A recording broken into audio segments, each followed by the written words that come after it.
Ano isang magandang awitin mula po kay Imelda Papin, You Needed Me. Ayan. Okay, tuloy-tuloy po kayo nakikinig sa ating programa Radyo Pinoy at kapiling nyo pa rin si Kabayan Dan. Ngayon subukan natin na tawagan natin ang ating panahuin sa umagang ito at siya ang ating tresorero. Napakahalaga ng posisyon dahil may hawak ng pera.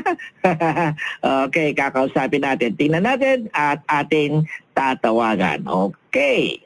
Narito na po si Mia Lasso ng ating po RPSC Treasurer. Magandang umaga sa iyo, Mia.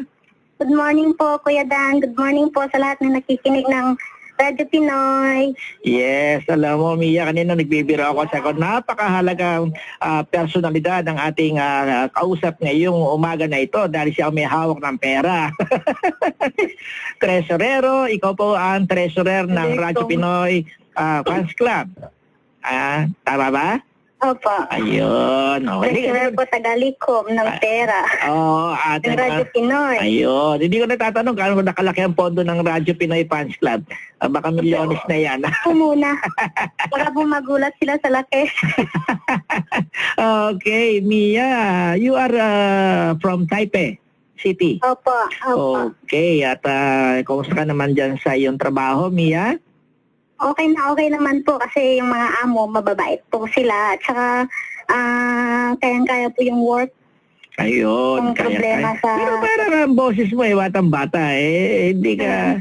Huwag ka magagalit. Matanong kita, ilang taong ka na? Mag-30 na po. Nagtitrain ka? Bata pa. Ano mo? Bata pa yan. Bata pa po. Bata pa yan. Okay. Kasi nga, pag 30, yan sa panahon ngayon, katumbas na yan ng mga 20. Kaya yung ako 60, ang katumbas ko 40. Kaya?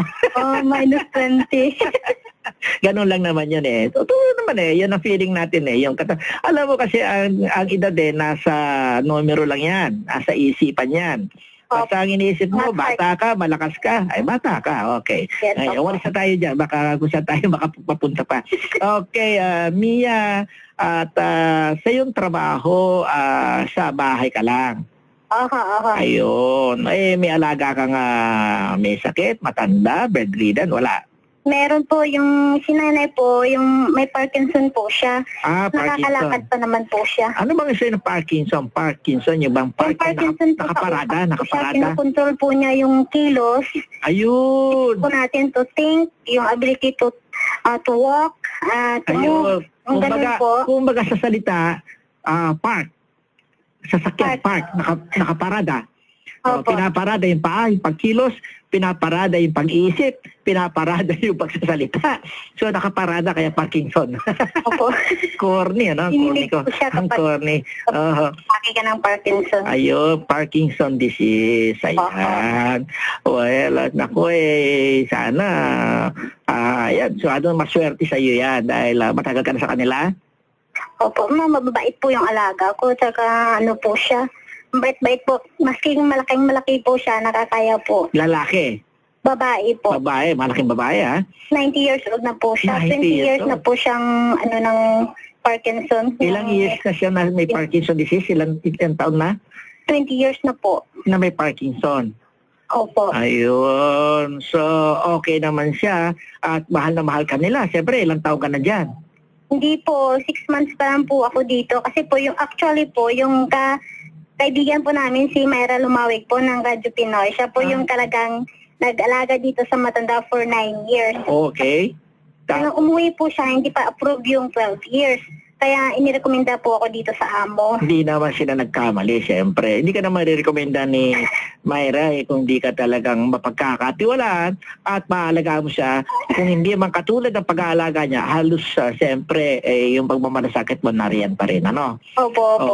Kasi po importante po talaga sa trabaho po, yung dedication at saka yung puso po na sa trabaho. Siyempre, hindi lang yung kikita ka, inihintay mo yung sweldo mo, pagdating ng kinsena, so katapusan, kundi yung alaga mo masiyahan na papagsiyahan. Kasi alam mo, mas higit pa ang darating na biyaya sa iyo. Hindi lang yung sweldo ang biyaya mo kundi yung biyaya mula sa Diyos dahil ikaw ay nagmarasakit na sa isang tao. Yan nga po, ang sabi ng tao at yung mga anak niya, yung pag-aalaga po daw po sa mga anak, sa nanay nila, Icing daw po. Ayun. So daw po. Ikaw ba may experience bilang caregiver? Nag-aaral ka ba sa TESDA?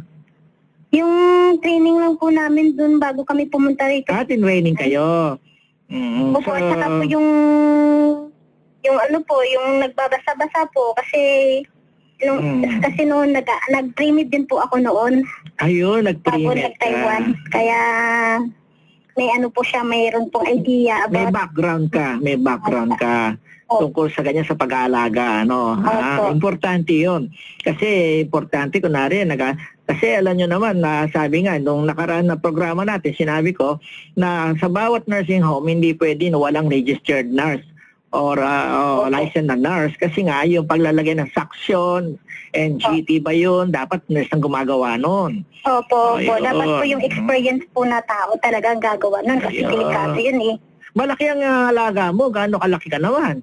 72 po ang kilo niya. Ikaw? Ako po 47 lang. Ay, nako, kung hindi ko magkakamali, alam ko na gaano kalaki ka. Pero kayang-kaya mo, Dinadiet ko po, dinadiet ko para makaya.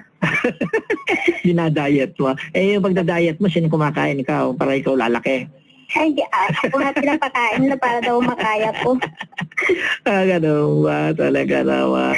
Well, ano naman ito, 6 months ka pa lang, ha? Pero sa 6 months, syempre, nagkaroon na ng pagbabago sa buhay mo, sa pamilya mo.